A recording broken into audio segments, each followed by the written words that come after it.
I'm Tom Baker, this is Chasing Cars. Next to me is a pivotal vehicle for Volkswagen. This is the Volkswagen ID3. I'm here in Austria to drive it just over a year ahead of its release date in Australia. Now, if you are watching from Australia, you're probably thinking, yeah, but the Cupra Born is already out in our market, and that vehicle is a close relation of the ID3, but they are not the same. Far beyond the styling, the ride and handling tune on these vehicles is actually remarkably different. And when the ID3 lands in Australia, the offer will be less about sporty performance, as the Born is pitched at, and more about appealing to mainstream buyers in Australia. First buyers, mums and dads, grandpas, grandmas, the kind of people that already like the Volkswagen Golf. So in today's video, we're gonna get our first experience of the ID3. Now, the one I've got here is pretty representative of what we'll see in Australia. The ID3 has just been facelifted. I think it's fair to say the initial launch of this car didn't go very smoothly for Volkswagen, but the brand promises they've ironed out the bugs with this subtle revision to the looks, but a bigger change inside that I'll reveal. This one's got the big battery. It'll deliver over 500 kilometers of range in the real world as tested by me. And when it arrives, it might even be a tiny bit cheaper than the Cupra Born, at least in some specs. We'll get into all that and more in today's video. Before we get started, hit subscribe and the notification bell. Chasing Cars, honest reviews of your next car. Brought to you by Budget Direct. Inside, the ID3 is remarkably different to its cousin, the Cupra Born, both in terms of detailing, but also colour, but also material quality. When the ID3 first landed over here on the European market, it was criticised in the Euro press for having material quality that was not up to scratch. And as such, this hatch was rushed into an early upgrade well ahead of normal facelift time for Volkswagen in order to correct that issue and a bunch of other little niggles people were having with this car. So Australia will not be getting the OG ID3, we're getting the upgraded one. There might even be a further upgrade on this point for what we get, but this is pretty representative, this car. So what does that mean? Well, compared to something like a Cupra Born, it means upgraded materials. So the doors, for instance, are all soft touch in an ID3, whereas in a Born, they're hard. In the earlier ID3, they were also hard. Might seem like it doesn't matter, but at that sort of $50,000 plus price range, which is quite a premium Volkswagen Golf, you need the ID3 to actually be up to scratch, and Volkswagen appear to have realized that. Other things that have been fixed inside include a number of software updates for the infotainment to speed up the package, although we still are not running with illuminated sliders on the ID3 yet, even in facelift form. That's something that might be upgraded before the car lands in Australia. Similarly, the steering wheel still has touch capacitive controls. We know they're coming in for a switch to physical in future. Volkswagen's got a year before this car lands. We'll see what happens. But for now, what I will say is that I have found the infotainment quite usable today because it's at least very snappy, and it is based around wireless smartphone mirroring, Android Auto and Apple CarPlay, and we know that feature will be coming to Australia because of a connectivity fix for MEB vehicles. It's been a problem so far. The seats are quite comfortable. They're ergo comfort with a massage feature and heating, covered in sustainable materials, and you get these dinky little armrests too, which are quite nice on a longer drive. Lots of electric adjustment, lots of storage, dedicated EV platform, big cup holders, nice little solution for wireless charging down here where you can't see your phone, and a big bin there, plus additional storage next to you as well. The view out, solid, actually more like a little MPV than a hatch. All in all, pretty likable as far as small cars go. What do you think? Other changes for the ID3 that we'll be receiving in Australia include the deletion of the very smallest available battery globally. So there's a 58 and a 77 kilowatt hour, and some light aesthetic differences outside too. Not everything has been fixed up though. The back seat still lacks air vents in this car, for instance, and the material upgrade doesn't extend to the rear seats. What you do get though is decent legroom, maybe a bit better than a Golf. You've got USB-C ports here and some sort of slightly odd extra storage in the center, because depending on the options you go for in the ID3, you either do or do not get a center seat here in the back. It's exactly the same situation as the Cupra Born, but what I can tell you though is that for myself, I fit comfortably, and the seat base actually has enough support too. Quite rare for an EV. Behind the ID3's distinctive gloss black tailgate and white lettering for its badge, using the same sort of trick release as a Golf, you find a very Golf-esque boot. Literage is on the screen now, but we've got the classic Volkswagen features like a double height boot floor, which is always nice and gives you space for your charging cables. You can also use a ski hatch here, even though there's not an all-wheel drive version of the ID3 yet. There probably will be with a future GTX. You've got some cubbies off to the left and right. You've got your hooks for your takeaway. And even though it's not a power tailgate, it's pretty light and easy to close up. So this is a compact vehicle, but still a relatively practical one. Now, I'm in Austria. That's not Australia, so it's a little bit early for the Chasing Cars independent highway range and recharging test. But because I was able to put so many Ks on this car today, I have been able to get some strong preliminary data. Now, this car, of course, has DC charging, and it's been upgraded to 170 kilowatts for 2023, which is relatively handy, if a bit slower than a base Tesla Model 3. Now, I was able to drive this on the highway, restrain myself from doing crazy Autobahn speeds.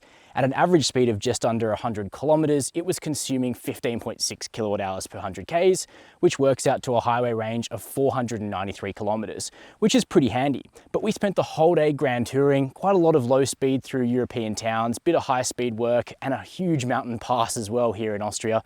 And in total, the vehicle consumed 15 kilowatt hours per 100 Ks flat for over 500 Ks of touring range, which I think is really impressive. Now, behind me, we do have the ID3s charging up here in northern Austria. Now, these cars are using the least energy out of all the electric Volkswagens we're testing because they are the smallest, they are the lightest, same 77 kilowatt hour usable battery as the other vehicles here, but because they're using the least, they technically are quicker to charge up on these highway recharges. For Australia, we get the upgraded spec with 170 kilowatt charging. Not bad, but something like an entry-level Tesla Model 3 with the LFP battery is still going to charge a bit quicker again. So the Volkswagen ID3, from the moment this car was unveiled, to be honest with you, I wanted to drive it. I used to own a Golf myself, and I've been interested in seeing how it was that Volkswagen's mainstream small car was going to make that leap to electrification. We now know that maybe the Mark 9 Golf will become a full EV in its own right, but for now, the Golf-sized EV from Volkswagen is the ID3. So, what is it like? Well, in some ways, we've been given a bit of a sneak peek of this car because already on the market in Australia is the Cupra Born. And it would be lying to say that there aren't some clear similarities between the two vehicles, which not only share use of the MEB rear-wheel drive toolkit, but they also share more than, say, a Golf and an Octavia, which are both on the MQB Evo toolkit. So the battery size, some of the available motors are the same between the Born and the ID3, but in actual fact, the tuning of the ride and handling is very, very different. And in that way, the ID3 is quite like a Golf, whereas the Born is more like a Cupra Leon in terms of tuning. And I think you'll either prefer one or the other. But I'll come to the tuning in a moment. Let's talk about powertrain.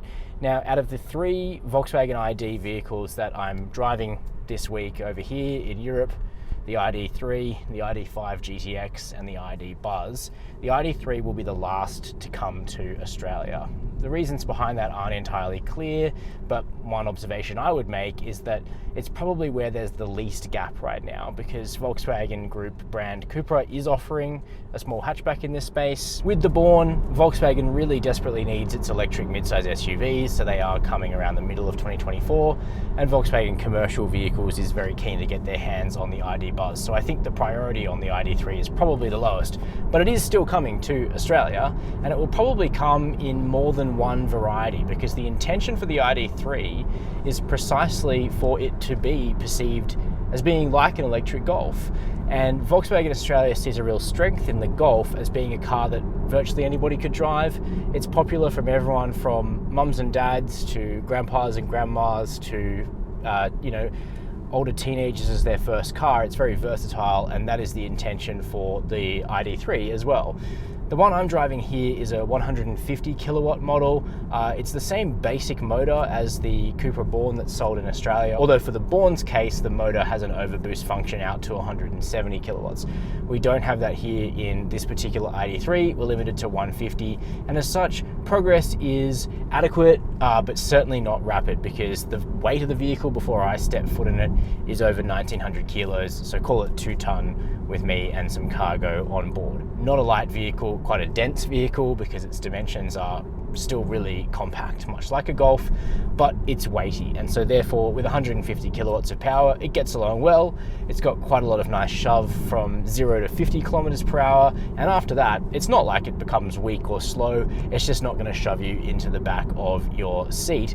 Maybe in future we'd see something like an ID3 GTX, which will up the power of this particular model. But for now, it's a comfortable amount of power, much like a 110 kilowatt Golf. In fact, very much like that vehicle, because the 110 kilowatt Golf only weighs about 1,400 kilos. So I reckon the power to weight ratio is probably not all that different between these two cars. But what about beyond performance? Well, we've got Regen braking modes, or one mode. You can either have drive, which freewheels, or B mode up here on the transmission selector, which gives you moderate regen braking, but it's not the same as one pedal driving, even with the upgrade that's come through for 2024 on this car. Then there's the Refinement, which has had an upgrade for 2024. It's a quiet vehicle. Tire noise is actually quite a bit more limited than the ID5 that I've been driving. Wind noise is very low, and the ride quality is very, very good indeed. We have the Volkswagen Group 15-stage adaptive damper set up on this car, and just in the default comfort mode, it's really nice and balanced. You can actually go past comfort if you want to really dial out even small road imperfections. It becomes quite luxurious, the ride quality, or you can dial in a bit more with sport, but I don't think there's really a need to do so, because to be frank, the ID3 kind of likes to be driven a little bit more gracefully than a Born anyway, and that's because there's a bit more roll in the chassis. It's just a bit more supple, and the steering doesn't have the alacrity that you get in the Cupra Born. It feels like a slower steering ratio. Maybe it is, maybe it isn't, but the weighting and the software dialed into the electric power steering does feel quite distinct compared to the Cupra. It just is more relaxed, more laid back, suiting the Volkswagen badge on the car. That being said, this is still a rear-wheel drive hatch with a decent amount of electric torque from 0 RPM. So the chassis is quite malleable. You can correct the line very nicely in the corners, and ultimately it does feel like quite a sporty vehicle, but sporty in the way that a modest base model Golf still has a great chassis, even though it's not a GTI. I do think, it's likely we'll see Volkswagen push into performance quarters with this kind of vehicle again in the future. We know a GTX is in the planning with all-wheel drive. Maybe an R would come in future as well. We'll just have to wait and see.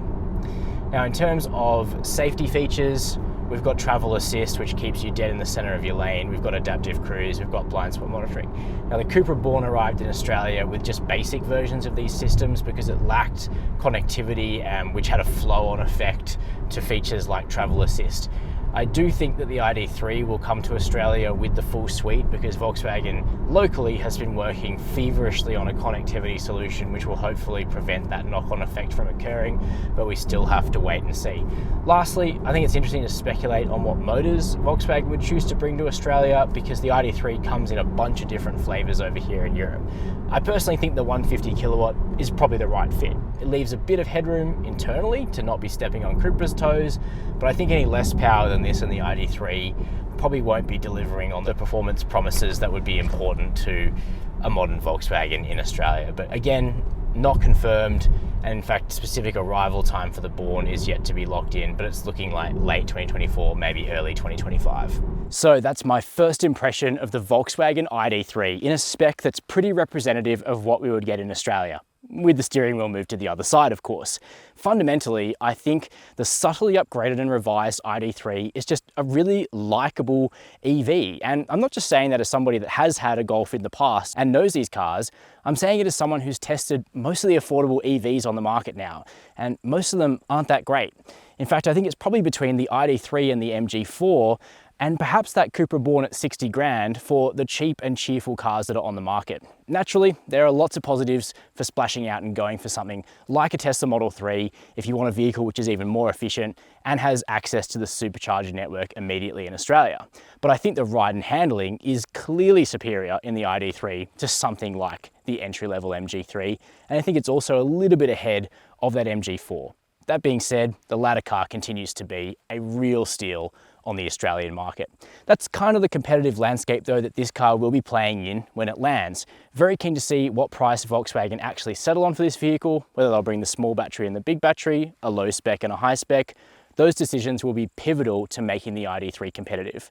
But based on what we've seen today, From a high-spec, long-range vehicle, the ID3 is a really pleasant little EV that's corrected quite a few of the errors from the initial version of this car.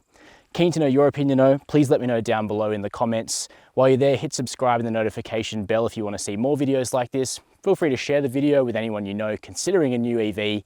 And as always, thank you for watching Chasing Cars.